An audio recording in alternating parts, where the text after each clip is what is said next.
This is going to take a look at the top cap hits for 2023. Dov Kleiman tweets this out. We always check in with him.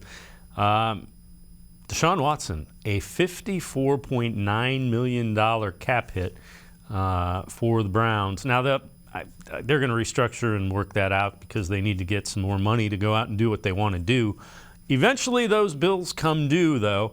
You see the biggest cap hit 2024, the Saints with Michael Thomas, who hasn't been on the field, almost $60 million.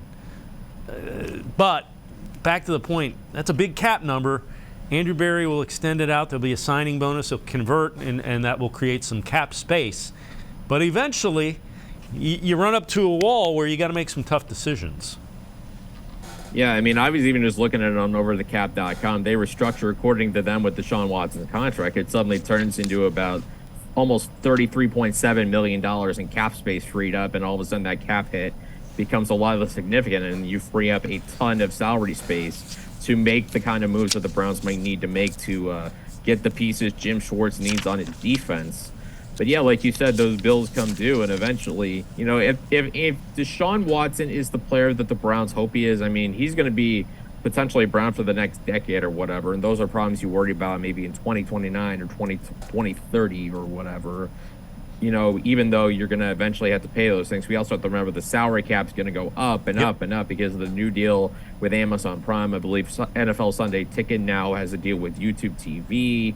Those streaming deals, I think, should pump more into the salary cap. So, yes, this is a big cap hit, no question about it with Deshaun Watson. But as the joke around NFL Twitter is that the salary cap is a myth because of the numbers of ways it could be manipulated. And it would not shock me at all if they restructured Deshaun Watson just because, you know, they want to free up that space. You know, they could potentially restructure a number of guys that free up a ton of room.